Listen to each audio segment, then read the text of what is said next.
코틀러, 필립 카틀러 교수는 마케팅의 아버지라고 불리는 미국 대학의 유명한 교수이다. 또한 빌 게이츠, 잭 웰치, 피터 드러커와 함께 4대 비즈니스 그룹, 산스크리트어로 스승 또는 어둠을 밝히는 현인로 불리는 세계적인 석학이다.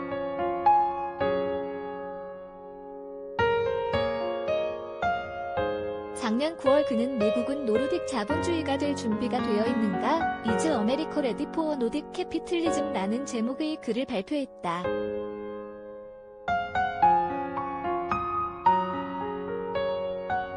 노르딕은 우리가 북유럽이라고 부르는 스웨덴, 핀란드, 노르웨이, 덴마크 그리고 아이슬란드 5나라이고 노르딕 자본주의는 다름 아닌 복지국가다.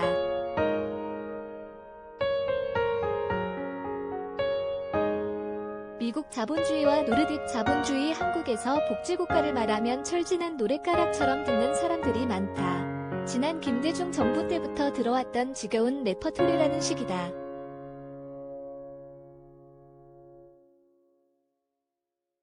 그런데 자본주의 종주국 미국에 살고 있는 세계적인 석학이 바로 몇 달 전에 몇 년 전이 아닌 미국이 살아남으려면 노르딕 자본주의, 다시 말해 복지국가로 변신해야 한다고 설파했다.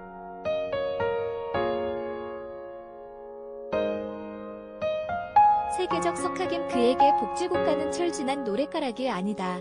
생생하게 살아있는 현실이다. 저성장과 불평등의 심화로 시달리는 자본주의 세계의 치료제이며 백신이라는 것이다.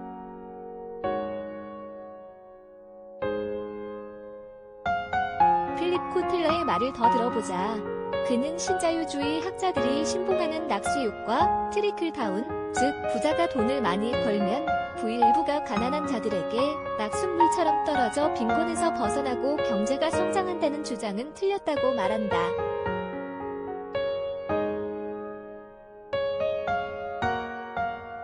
가장 부유한 3명의 미국인이 하위 50%보다 더 많은 부를 보유하고 있고 2018년 기준으로 세계에서 가장 부유한 2200명의 억만장자는 재산이 12%나 증가했지만 최빈곤층은 오히려 11% 감소했다.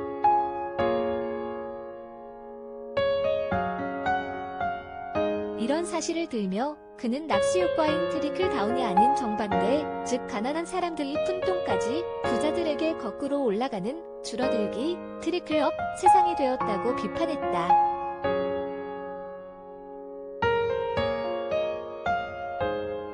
코틀러는 신자유주의가 세계적 불안과 저성장 수렁에서 회복 불능의 상황을 만들었고 신자유주의가 시작된 이래 자본주의는 지난 40년 동안 서서히 자살하고 있다는 말을 인용하기도 했다.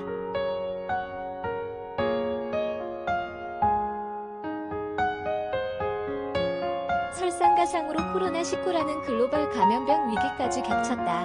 그는 미국 자본주의가 노르딕 자본주의에 더 가까이 다가갈 수 있다면 미국 국민들은 혜택을 받을 것이다 라고 결론을 내렸다.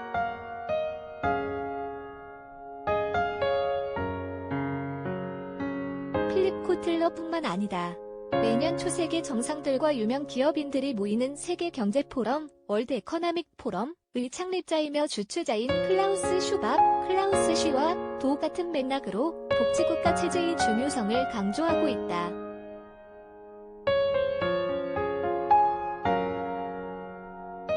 작년 7월에 그가 발표한 책년은 호라살과로 코로나19 거대한 리셋, 코비드19 그레이트 리셋, 닫는 호라살과로에서 인류는 코로나19 이전 세계로 절대 돌아갈 수 없으며 리셋, 즉 체제를 재설정할 수밖에 없다고 설파했다.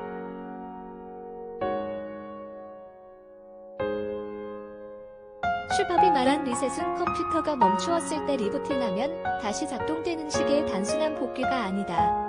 하드디스크를 포맷하고 새로운 프로그램을 설치해야 된다는 뜻이다.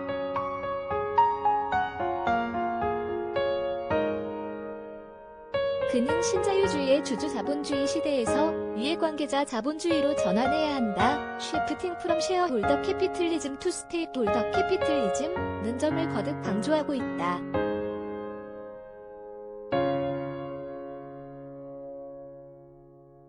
미국의 제46대 대통령 조 바이든도 작년 7월 뉴스에서 신자유주의 교주 밀턴 프리드먼이 주장했던 이윤만을 추구하는 주주자본주의 시대는 일찌감치 끝내야 했고, 이제 노동자와 지역사회와 국가에 대한 책임을 포함하는 이해관계자 자본주의로 가야 하며, 그것은 새롭고 급진적인 개념이 아니라고 역설했다.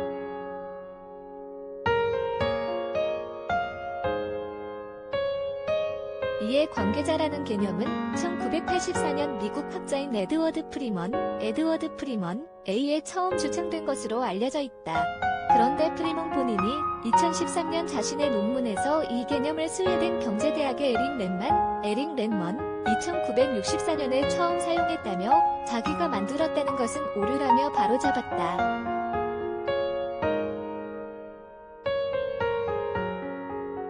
에릭 랜만은 스웨덴 경제 모델 즉 노르딕 자본주의의 핵심은 기업의 발전은 주주와 경영자의 이익뿐만 아니라 공급자와 소비자, 지역사회, 지방정부, 그리고 국가 등 모든 이해관계자들이 공동의 목표를 갖고 실현하는 의존적 관계에 있다고 했다.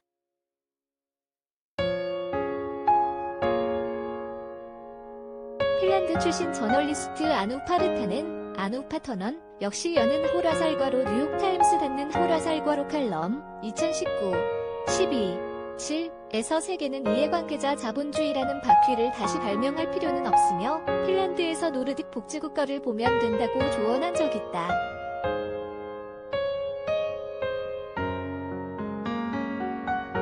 새로운 복지국가 버전이 중요한 이유 코로나19로 전 세계가 위기에 빠진 지금 새로운 복지국가, 즉 복지국가 4.0 시대를 준비해야 한다. 우리 인류는 근현대사에서 복지국가 1.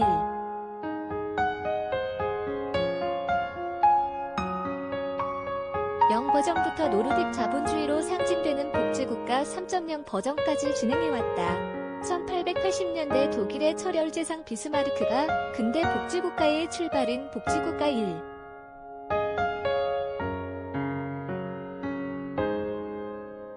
0을 시작했다.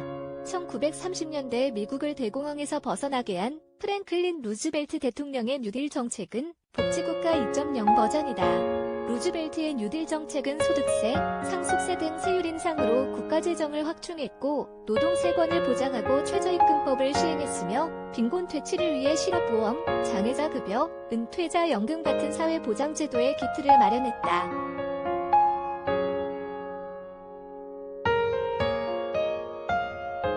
이를 기초로 미국은 1980년대 신자유주의 광풍이 일어나기 직전까지 40년 넘게 아메리칸 드림이란 역사를 써갔다.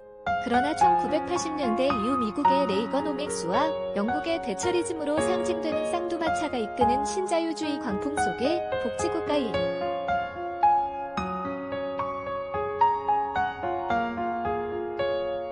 0은 영미식 자본주의 국가들에서 무참히 무너졌다. 지난 40년은 나오미 클라인, 이 재난적 자본주의, 디즈스터 캐피틀리즘라고 압축적으로 표현했던 시간이었다.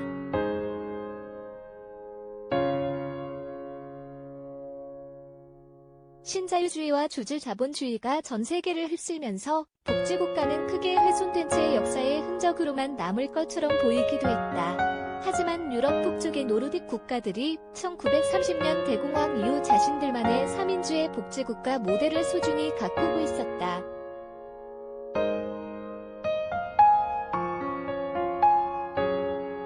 (1970년대) 석유위기를 전 세계와 함께 겪고 신자유주의와 세계화 광풍의 영향으로 1990년대 금융위기 등 많은 어려움이 닥쳤어도 그들 나름의 버전인 노르딕 자본주의를 다듬어갔다.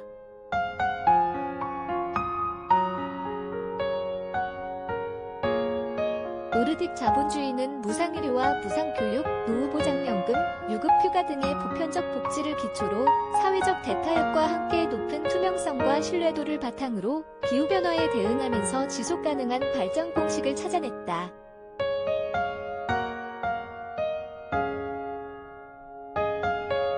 바로 복지국가 3.0 버전이다. 노르딕 자본주의는 기존 선진국이 급격한 기술 발전과 세계화로 인해 중국과 동남아 등 저임금 국가들과 치열하게 경쟁하는 시대에서도 북유럽 국가의 꾸준한 경제 성장과 일자리 창출을 가능하게 만들었다.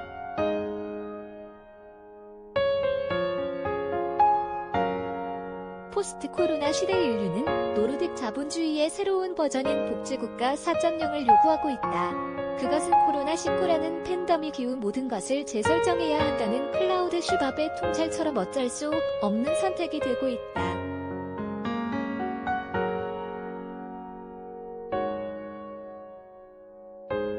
복지국가 4.0은 미국의 제43대 대통령 조 바이든의 당선과 함께 자본주의의 핵심 거점인 월스트리트에서부터 태풍의 눈처럼 조용하게 일어나고 있다.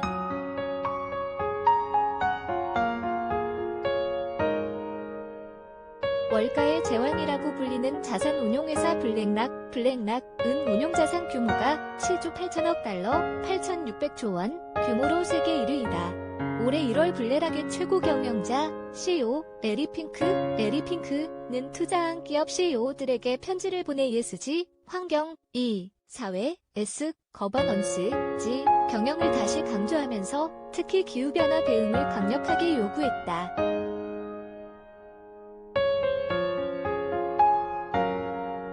온실가스를 배출하며 탄소 중립을 소홀히 한 기업에 대한 투자를 거둬들이겠다는 경고도 우회적으로 전달했다.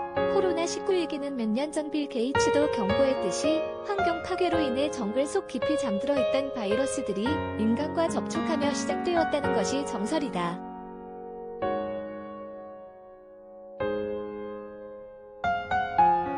기후위기와 코로나19 사태를 떼어놓을 수 없다. 블랙락의 레리 핑크도 올해 CEO 편지에서 탄소 중립을 뜻하는 제로라는 단어를 19번이나 언급하며 투자 기업들에게 기후변화 대응과 온실가스 배출을 경계했듯이 새로운 위기에 대한 적극적인 대응은 돌이킬 수 없는 세계적 흐름으로 강고해지고 있다.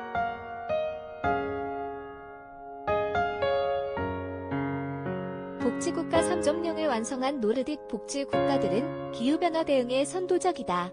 기후변화 대응에 강력한 무기인 재생에너지 비율이 스웨덴은 50%에 이르렀고 핀란드 역시 41%로 2018년 목표인 38%를 초과 달성했다.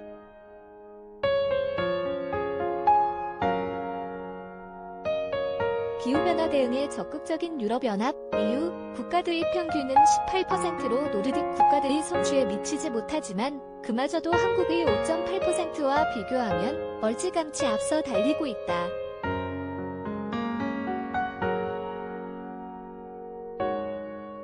온실가스 배출 제품에 세금을 매겨 경쟁력을 약화시키는 탄소세는 핀란드가 세계 최초인 1990년 시작해 30년 가까이 실시하고 있다.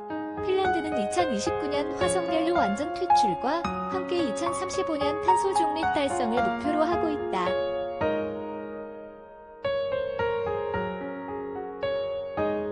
새로운 복지국가 등후 노르딕 경험 플러스 포스트 코로나를 대비한 추가적 2% 앞서 핀란드 저널리스트 아누 파르타넨이 비슷하게 언급했듯이 우리는 복지국가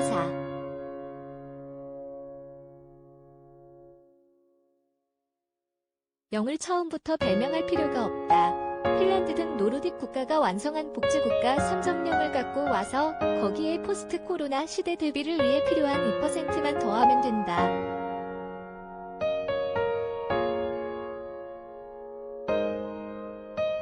특히 나는 핀란드를 주목해야 한다고 강조하고 싶다. 1990년대 소련을 비롯한 동구권이 무너진 후 한국 진보진영 일부에서 대안으로 노르딕 모델을 잠깐 주목한 적이 있었다.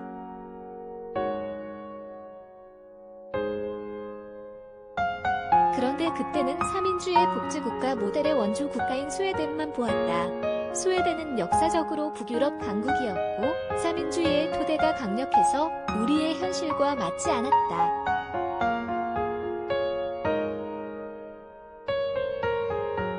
그렇지만 바로 옆 나라인 핀란드는 다르다. 핀란드는 우리와 쌍둥이라고 착각할 만큼 많이 닮았다. 오랜 가난과 피집의 역사, 스웨덴 650년, 러시아 108년을 갖고 있다.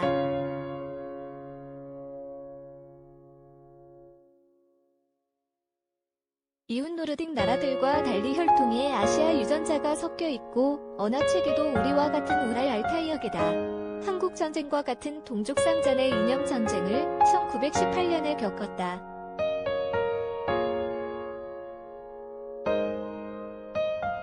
제2차 세계대전 당시 공산대국 소련과 두 번에 걸친 전쟁을 치렀고 이후 폐허위에서 수출 주도형 초고속 성장으로 종전 7년 만인 1952년 헬싱키 올림픽을 성공리에 개최해 세계를 놀라게 했다.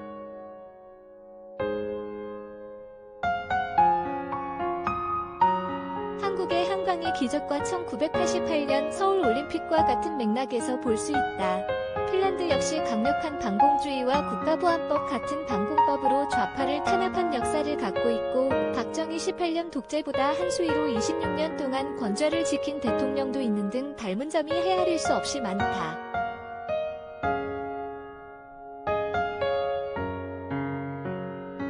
핀란드도 코로나19 대응 방역에 성공했다. 핀란드는 유럽 국가들 중에서 상대적으로 월등히 적은 확진자와 희생자 수, 2월 8일 월도미터 기준 누적 확진자 4만 7천여 명, 사망자 688명을 유지하며 방역에 성공하고 있다.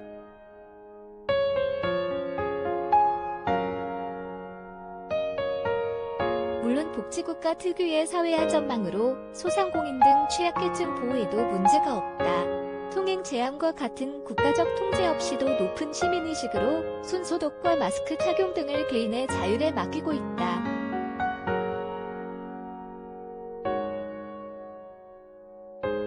이건 역시 우리나라와 많이 닮았다. 한국과 차이는 복지 수준이다. 핀란드는 복지 혁신 성장, 그리고 다시 복지라는 선순환에 힘입어 세계 행복지수 1위를 3년 연속 누릴 정도로 높은 국가 경쟁력을 유지하고 있다.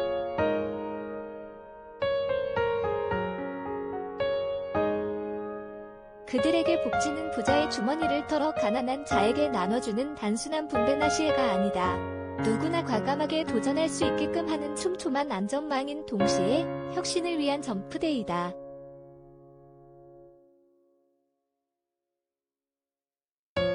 다시 강조하지만 핀란드는 대한민국과 너무나 많이 닮았다. 단 하나 빠졌다면 복지뿐이다. 핀란드 복지국가 3.0을 우리에게 이식하고 포스트 코로나 시대를 대비하기 위한 나머지 2%를 더해 복지국가 4.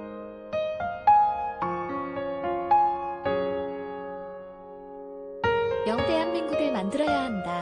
강춘경은 1960년 부산 출생으로 서울대학교를 졸업하고 케이스트에서 생명공학 박사를 취득했다. 호서대 교수, 바이오 융합연구소 소장, 충청남도 정책자문위원 등을 역임했으며 현재 핀란드 기업 내부 마스터 기술고문 및 등기이사, 여는 괄호 닫는 괄호 바이오 메트로 CTO와 여는 괄호 닫는 괄호 펩스젠 대표이사를 맡고 있다.